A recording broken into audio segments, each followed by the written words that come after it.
mancing nggak ada hadisnya. Masa Nabi disuruh ngajari mancing yang bener otaknya dipakai dong kan gitu kan.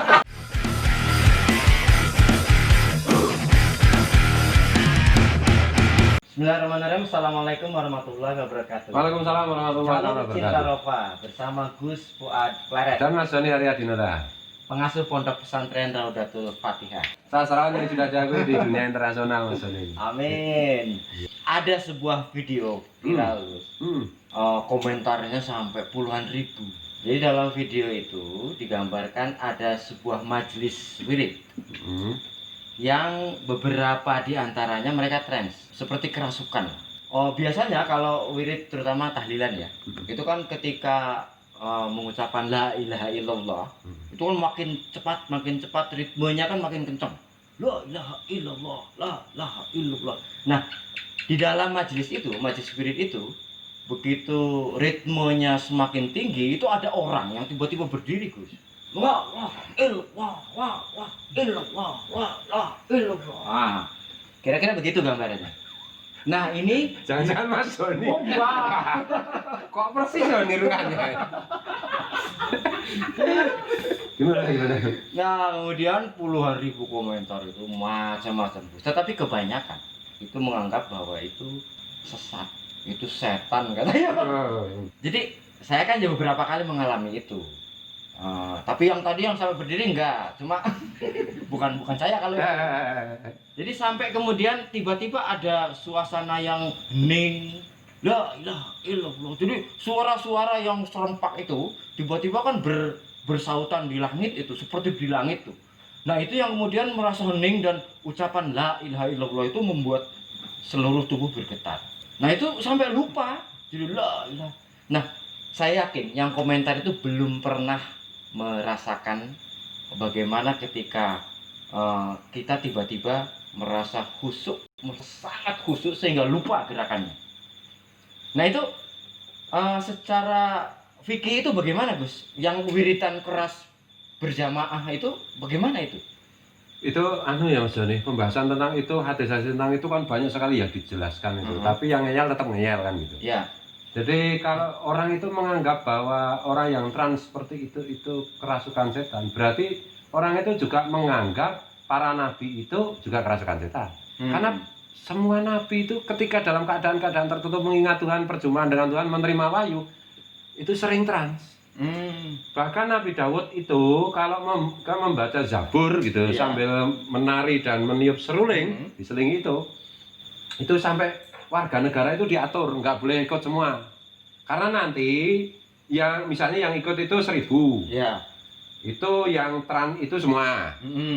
Yang pingsan separuh. Yang mati seperempat.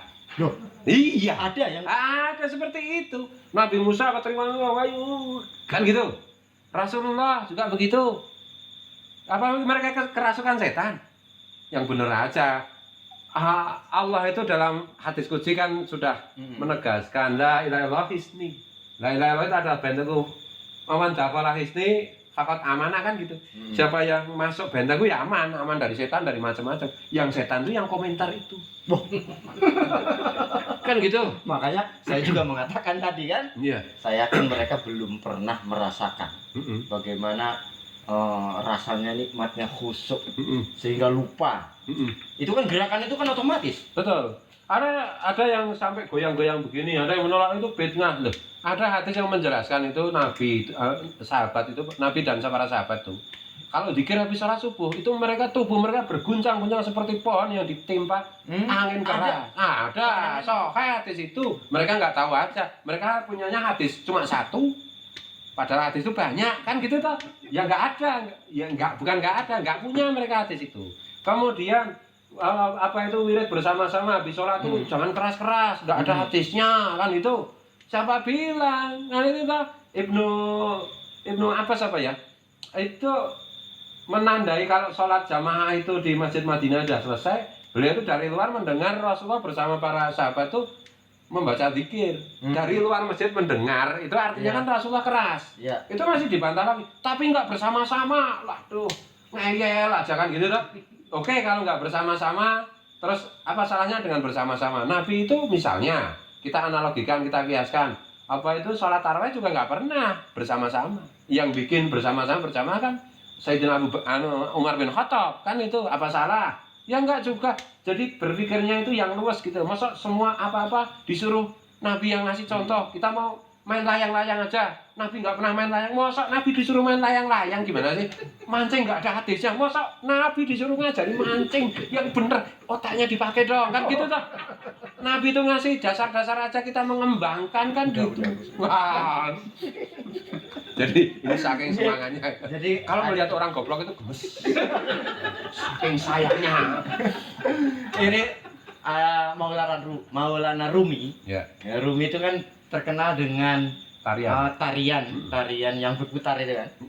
Nah, itu ketika saya baca sejarahnya kenapa kok ada tarian seperti itu. Itu kan Rumi pada waktu itu berkunjung ke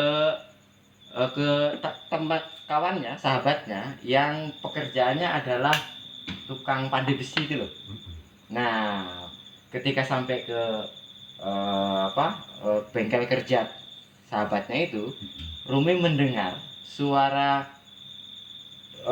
besi yang kalau membuat senjata atau membuat Pedang kan? pisau itu kan tang tung, kalau banyak tang ting tang tong tang tila. Tiba-tiba Rumi mendengar bahwa alunan suara tang dan tong itu seperti suara Allah. Begitu tang tong tang loh. Nah, tiba-tiba dia bergerak sendiri dan berputar-putar.